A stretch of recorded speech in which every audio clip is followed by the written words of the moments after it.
Selamat pagi saudara, Anda saat ini mendengarkan Warta Berita Daerah RRIND edisi penyiaran Selasa 22 Oktober 2024 dengan Sari Berita. Konflik tanah ulayat di Adonara Barat, 2 warga tewas. Warga di bantaran Kali Wolowona minta pemerintah lakukan normalisasi kali. Bersama saya, Femi Sareora, inilah berita selengkapnya.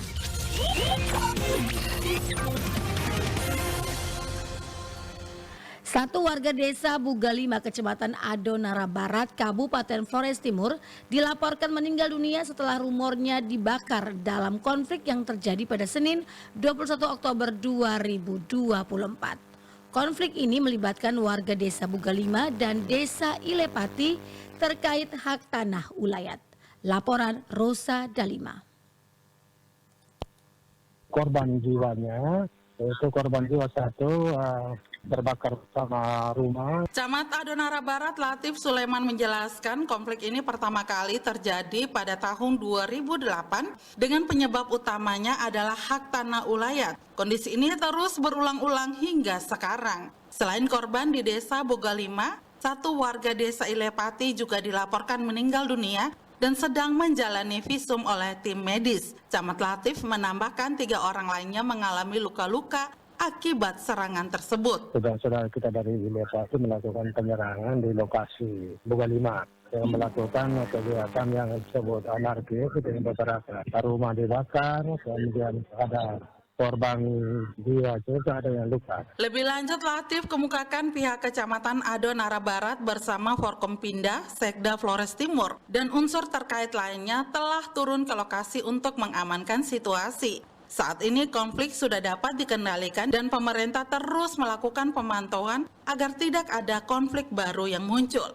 Camat Latif mengajak seluruh masyarakat agar tetap menjaga keamanan, terutama menjelang pemilihan kepala daerah pada 27 November mendatang. Dia menghimbau seluruh warga Adonara Barat untuk tetap tenang, tidak terprovokasi, dan bersama-sama menjaga situasi kondusif di wilayah mereka. Jadi sudah lakukan pendekatan, diarahkan bahwa dalam menghadapi pemilu kada agatan nasional ini, mari kita sama-sama ciptakan suasana yang kondusif untuk menghadapi pesta demokrasi. Lebih tenang, tidak lagi terprovokasi dengan masalah yang dihadapi. Data sementara dilaporkan sebanyak 49 unit rumah hangus terbakar, 2 meninggal dunia, 3 luka-luka dan kerugian lainnya masih dalam pendataan. RRIND Rosa Dalima melaporkan. Masih terkait konflik di Adonara Barat, pendengar, aparat gabungan dan juga Polsek Adonara Barat dan Koramil 162402 Adonara melakukan pengamanan konflik di Desa Bugalima Senin kemarin. Kapolsek Adonara Barat Ibda Januardana Rambi yang memimpin langsung patroli mengatakan langkah tersebut diambil guna mencegah eskalasi konflik. Pihaknya juga mengeluarkan himbauan kepada masyarakat desa Ilepati dan desa Kimakamak untuk kembali ke desa masing-masing dan tidak memperpanjang konflik. Selanjutnya, aparat keamanan juga menggelar pertemuan dengan Kepala Desa Bugalima bersama tokoh masyarakat setempat. Dalam pertemuan tersebut, Kapolsek Adonara Barat kembali menegaskan pentingnya masyarakat desa Bugalima untuk tetap tenang dan tidak mengganggu aktivitas warga lainnya. Pertemuan terbatas dilanjutkan bersama perwakilan pemerintah Kabupaten Flores Timur, Polres Flores Timur, dan pemerintah desa Bugalima bersama tokoh masyarakat yang khusus membahas insiden yang terjadi dan mencari solusi damai bagi pihak yang bertikai. Pihak kepolisian dan aparat TNI terus berkoordinasi dengan pemerintah daerah dan tokoh masyarakat setempat untuk memastikan ketertiban dan keamanan tetap terjaga. Mengantisipasi terjadi luapan banjir ke pemukiman warga di musim penghujan, masyarakat yang tinggal di bantaran Kali Wolowona meminta pemerintah Kabupaten ND melalui dinas terkait secara serius melakukan normalisasi kali mulai dari jembatan Wolowona hingga ke muara Pulau Koa. Laporan Rovinus Wula. ke pemukiman warga di musim penghujan. Masyarakat yang tinggal di bantaran Kali Wolowona meminta pemerintah Kabupaten Ende melalui dinas terkait secara serius melakukan normalisasi kali mulai dari jembatan Wolowona hingga ke muara Pulau Koa. Hal tersebut disampaikan Yanus Manas kepada RRI pada Senin 21 Oktober 2024. Yanus mengatakan pemerintah perlu bangun bronjonisasi karena sepanjang dari jembatan Wolowona sampai ke muara banyak tebing, karena memang ketika ada banjir pasti terjadi pengikisan tanah dan membuat warga di sekitar lokasi bantaran Kali Wolowona merasa cemas dan selalu waspada ketika musim hujan tiba seperti saat ini. Saya sempat bertemu dengan teman-teman saudara saya yang bermukim di sebelah kali, khususnya warga Kelurahan Mautupaga, menyampaikan hal sama seperti saya sampaikan ini. Umumnya kami warga meminta supaya ada penanganan yang lebih serius, penanganan yang lebih tuntas lagi, tidak saja di bawah muara saja, tapi dari atas jembatan Kali Wolowona hingga ke muara Pulau Koa. Itu perlu dibangun bronjonisasi, karena yang kami lihat itu sepanjang Kali Wolowona dari jembatan sampai ke muara itu banyak sekali tebing-tebing, karena memang ketika terjadi banjir terjadi pengikisan. Nah, ini yang membuat warga di sekitar lokasi ini semakin takut, semakin resah, waspada ketika terjadi banjir dan hujan seperti saat ini. Menyikapi keluhan yang disampaikan warga desa Nanganasa yang tinggal di bantaran Kali Wolowona, Kepala Dinas PUPR Kabupaten Ende Mustaqim baru mengatakan terkait hal itu secara komprehensif harus ditangani mulai dari hulu sampai ke hilir. Ia menjelaskan untuk menangani masalah yang dikeluhkan warga tentu perlu membutuhkan sumber daya yang besar. Akan tetapi dengan segala kemampuan yang dimiliki Dinas PUPR Kabupaten Ende tetap memperhatikan masyarakat yang berada di bantaran sungai. Teman-teman lihat, kita dalam beberapa 2 tahun terakhir lah, minimal setelah saya jadi ini, 2 tahun belakangan ini kita gencar melakukan penanganan di Sungai Wolowona. Jadi beberapa kali kita lakukan normalisasi, karena memang kalau ada banjir sedikit biasa alur sungai kita itu berpindah. Nah, sehingga memang kita mencoba menangani itu secara perlahan. Kemudian sekarang ini menyongsong musim hujan tahun ini, kita juga lakukan penanganan di muara, karena memang sesuai pantauan kita setelah permukaan air laut kita sudah lebih tinggi dari permukaan sungai, sehingga itu juga perlu penanganan. Memang untuk mengatasi ini juga sebenarnya tidak cukup dengan normalisasi saja, kita juga perlu penanganan yang lebih baik ke depannya. Mustaqim mengatakan dalam 2 tahun terakhir Dinas PUPR Kabupaten Ende gencar melakukan penanganan di Sungai Wolowona, melakukan normalisasi kali karena memang ketika terjadi banjir biasanya alur sungai berpindah. Dengan demikian Dinas terus berupaya menangani secara perlahan, dan saat ini menyambut musim hujan Dinas PUPR Kabupaten Ende melakukan penanganan di muara karena memang permukaan air laut saat ini sudah lebih tinggi dari sungai. Maka upaya yang dilakukan untuk mengatasi tidak saja dengan normalisasi kali, tetapi perlu penanganan yang lebih baik ke depan. RRI Ende Rufinus Vula melaporkan. Sistem pangan lokal Lembata dinilai dapat diadopsi untuk memperkuat ketahanan pangan nasional. Laporan Lady Badin.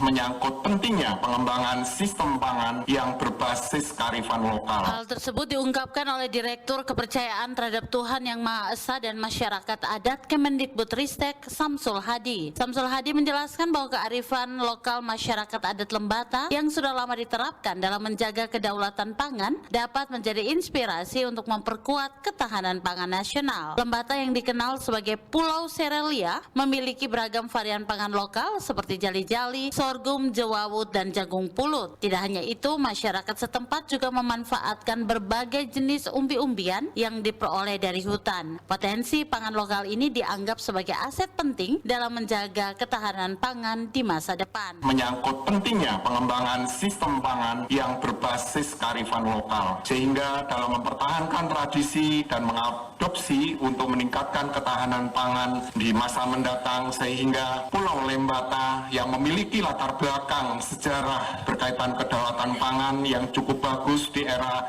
sebelum tahun 1985, di mana ketersediaan pangan melalui lumbung yang ada di masing-masing desa cukup tersedia dengan baik. Samsul Hadi menambahkan sejarah ketahanan pangan yang kuat di Lembata ini menjadi salah satu alasan pulau tersebut dipilih sebagai lokasi magang mahasiswa dalam program MSIB. Dengan mengusung tema Muda Berdaya untuk Kedaulatan Pangan, program ini bertujuan memperkuat kolaborasi antara generasi muda dan masyarakat adat. Melalui program magang tersebut diharapkan para mahasiswa dapat berkontribusi dalam mengembangkan sistem pangan lokal sekaligus mendukung ketahanan pangan nasional. Lembata diharapkan terus menjadi contoh dalam menjaga kearifan lokal dan memperkuat ketahanan pangan di masa depan. RRI ND Lady Badin melaporkan.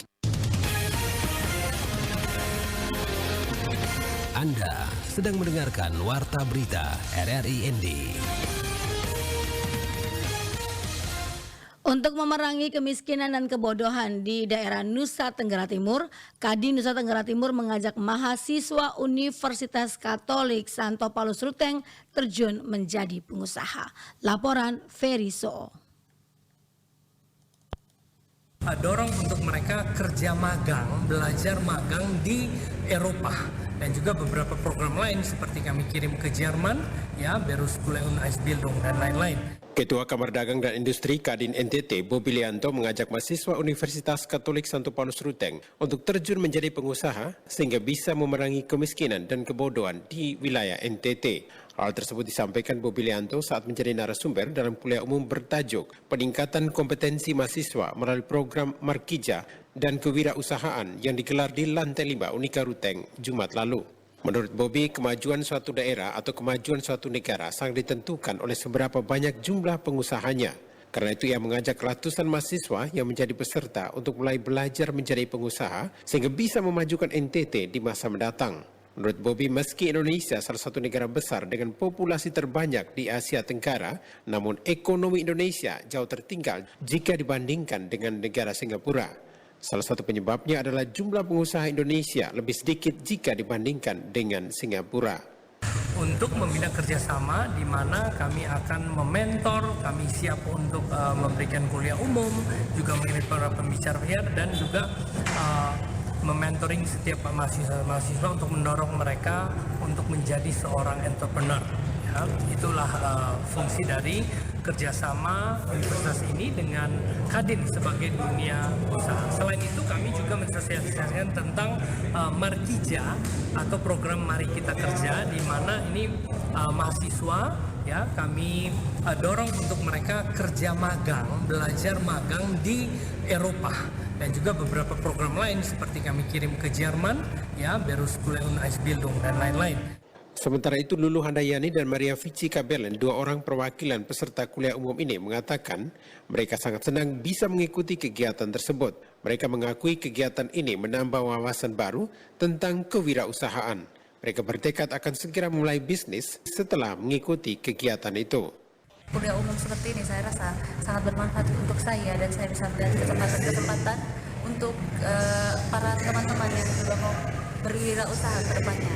Dan sama seperti teman dulu, saya sangat tertarik dengan materi yang dibawakan oleh Pak tadi dan juga tertarik untuk ikut bergabung dan semoga saya juga bisa menjadi salah satu dari kakak-kakak saya yang sudah terpilih. Di akhir kegiatan, Kadin NTT melakukan tanda tangan MOU kerjasama dengan Unika Santo Paulus Ruteng untuk mementoring maupun memberi kuliah umum. Kadin NTT juga mendorong mahasiswa Unika Ruteng dalam program Markija atau Mari Kita Kerja melalui kerja magang di Eropa sehingga bisa bersaing secara internasional. RRI ND Ferry Soo melaporkan.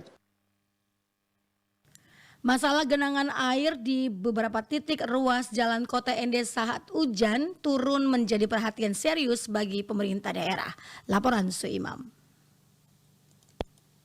Kepala Dinas Pekerjaan Umum Kabupaten Ende, Mustaqim Beru, Senin 21 Oktober 2024 mengakui kondisi drainase kota saat ini belum memadai untuk mengatasi volume air hujan yang tinggi, akibatnya air tidak bisa mengalir dengan baik. Pada saat hujan, air sering menggenangi jalan-jalan utama sehingga mengganggu arus lalu lintas dan kenyamanan warga. Dikatakan untuk dapat membantu mengurangi genangan air hujan tersebut, keterlibatan masyarakat dalam menjaga kebersihan drainase dengan tidak membuang sampah sembarangan ke saluran air karena hal ini sering menjadi penyebab utama tersumbatnya drainase. Dengan membersihkan dan menjaga drainase yang ada, diharapkan air hujan bisa mengalir lebih lancar dan genangan tidak bertahan lama. Karena memang sesuai evaluasi kami, selama hujan ini betul air dia mengenai, tapi isi dari drainase kita kebanyakan sampah, macam-macam, sampah plastik segala macam. Itu kalau bisa kita kurangi itu, saya berharap bahwa dengan kondisi drainase kita yang ada mungkin kita tidak sampai tergenang lama begitu. Ditambahkan, pihaknya akan terus berusaha mencari solusi jangka panjang dan melibatkan semua pihak, baik pemerintah maupun masyarakat, untuk bersama-sama mengatasi masalah tersebut. Kerjasama yang baik antara pemerintah dan warga menjadi kunci utama dalam penanganan masalah ini.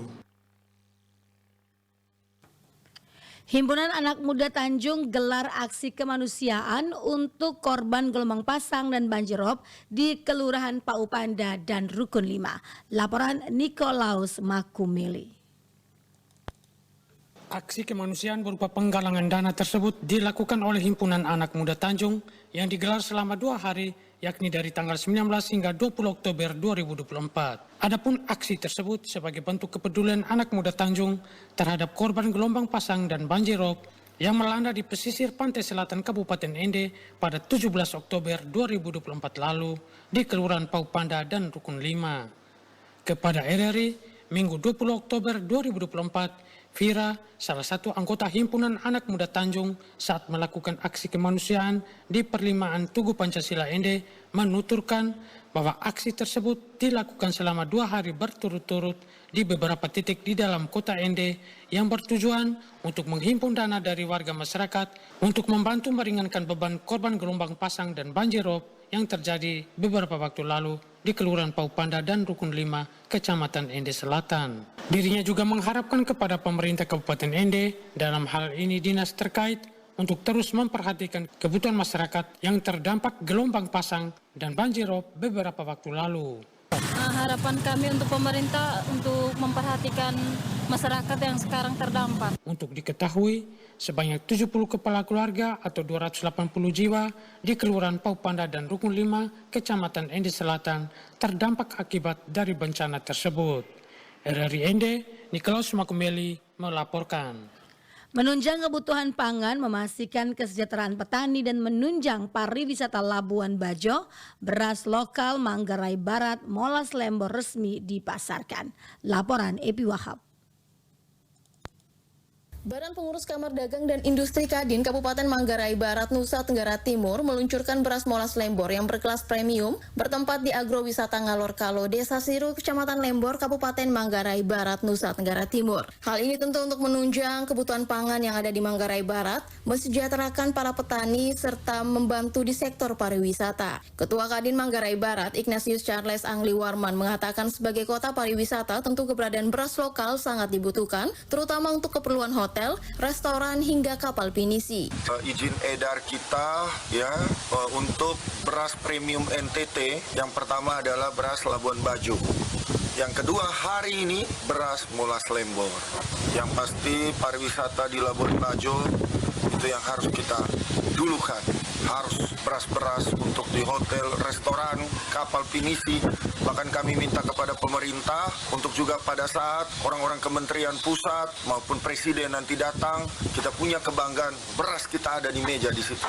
Dan inilah beras dari Lembor. Beras Molas Lembor ini sendiri merupakan produk beras kedua yang diluncurkan Kadin Manggarai Barat, setelah sebelumnya telah lebih dulu meluncurkan beras Labuan Bajo yang juga berkelas premium. Di kesempatan yang sama, Kepala Dinas Ketahanan Pangan dan Perikanan KP2 Kabupaten Manggarai Barat, Fatin Sirenilda, menyampaikan bahwa beras Molas Lembor ini sudah teruji kualitas dan mutunya, serta telah mengantongi izin edar sehingga aman untuk dipasarkan dan kemudian dikonsumsi. Kemudian tidak usah khawatir karena beras Molas Lembor ini sudah diuji kualitas mutunya, bebas dari pestisida dan aman untuk dikonsumsi, dan sudah ada izin edarnya.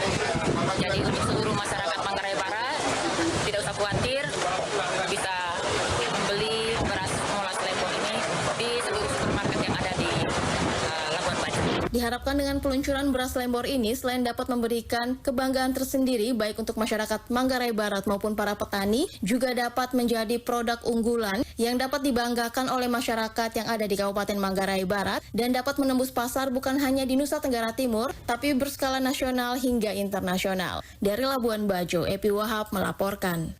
Sekian Warta Berita pagi hari ini. Mewakili kerabat kerja yang bertugas, saya Femi Sari Ora mengucapkan terima kasih. Selamat pagi dan sampai jumpa.